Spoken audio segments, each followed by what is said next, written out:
we are honored to have our keynote speaker, Kim Coco Iwamoto, who is a fierce advocate for Hawaii's youth. She has done a lot of work in policy making and lobbying on behalf of the youth in our state. And so without further ado, I'd like to introduce Kim Coco Iwamoto. Thank you for joining us today. Thank you so much. Thank you so much, Jody. It is such an honor to be able to share some words with such an esteemed group. I see so many friends, some new friends, old friends, Kaleo. I'm a huge fan of Judge Radius, and of course, Millie, who I just met more recently working on menstrual equity issues. But thank you so much. I feel like I'm always amongst family whenever I get to hang out with the HSTA members. So thank you so much.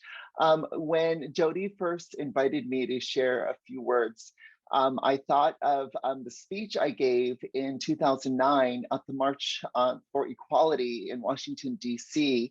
Again, it was 2009 and a lot's changed since then, but unfortunately, some things kind of have, we're going through some similar things.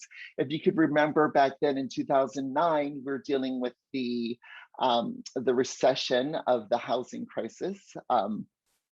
And we're also dealing with, here in Hawaii, we're dealing with trying to pass marriage equality or some form of it. And then today across, obviously we're dealing with our own pandemic related recession, as many places are across the country. And we're also dealing with legislation now trying to limit the access and opportunities of transgender young people. So I hope you'll see and then hear some some concepts contained in the speech. And if I can also just contextualize, the March for Equality in Washington, DC in 2009 was about equality on behalf of the LGBT community.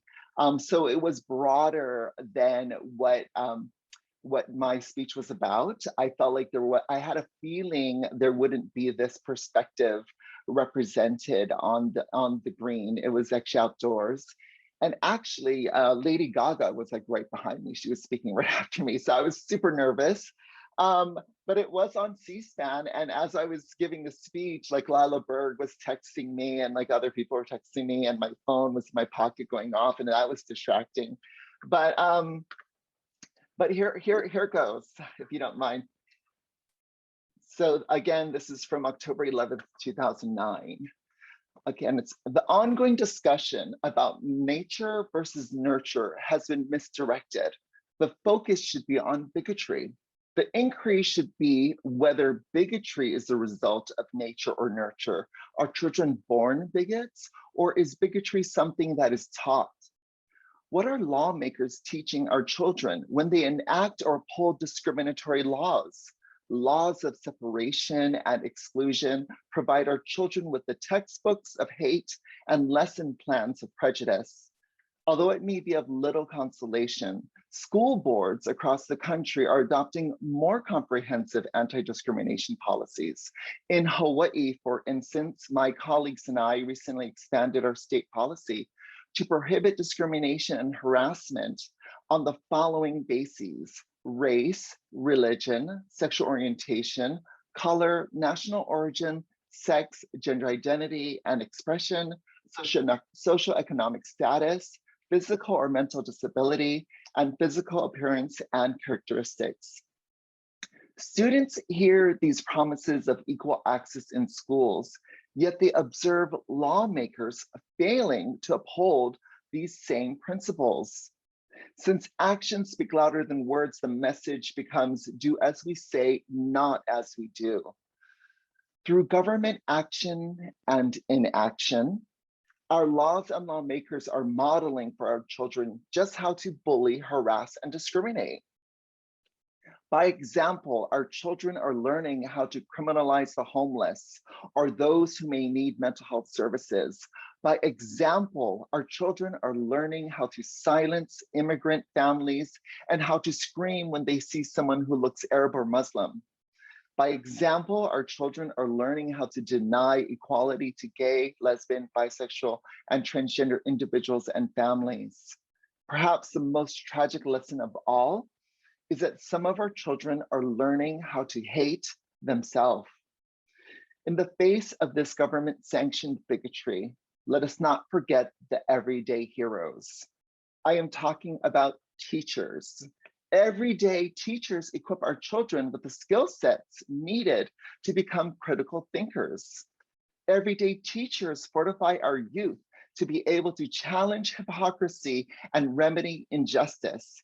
Everyday teachers reinforce self-esteem, resiliency, and imagination.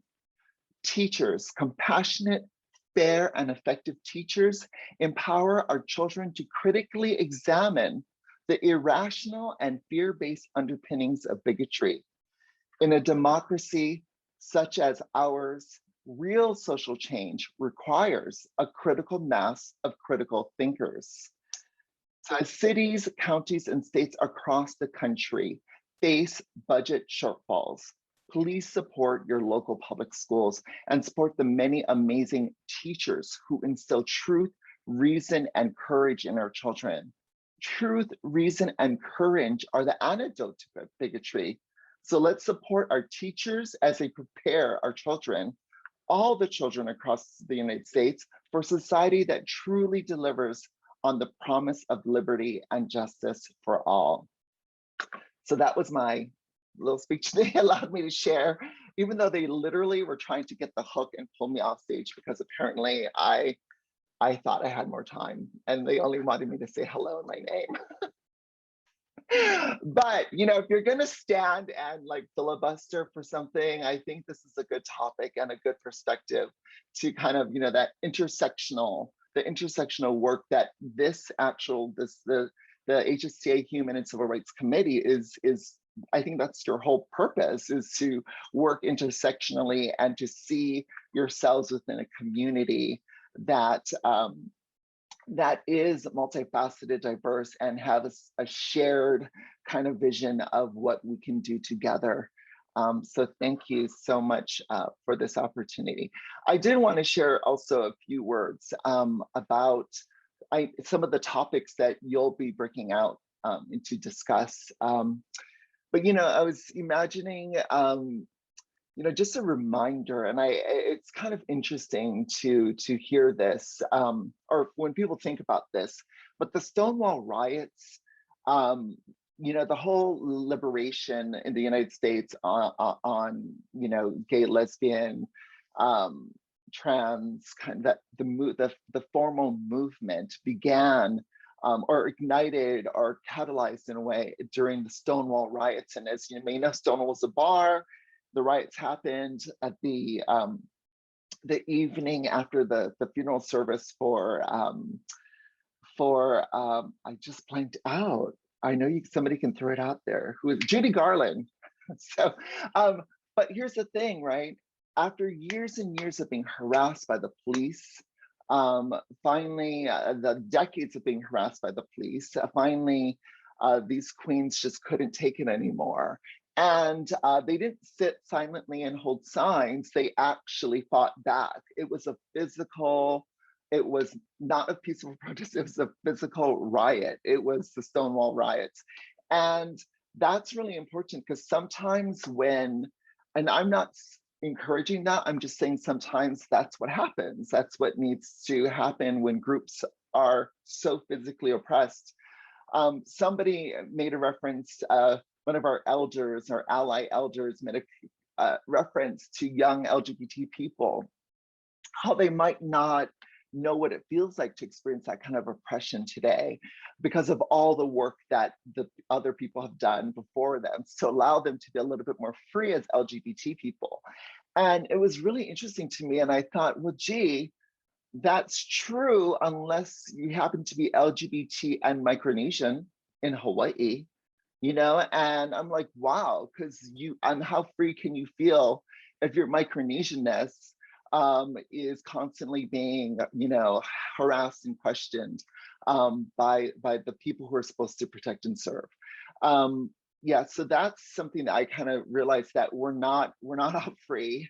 And I felt this way too about some of our allies in politics who say they're down with LGBT people and yet they pass laws criminalizing homelessness. I'm like, well, we know there's a disproportionate rate of LGBT people represented in our homeless counts. And we know that. So when you're criminalizing and when you're violent against homeless people, you're also being violent against a lot of LGBT people too. And so that's something that I think, you know, that you guys obviously are aware of. And I feel like I'm preaching to the choir, but you know, this is something that these kinds of discussions outside of our rooms, outside of our safe groups, I think are really challenging sometimes for us to keep bringing up. Um, but we have to, because if we have that information, what is our responsibility, right, to holding that truth and that information and that perspective?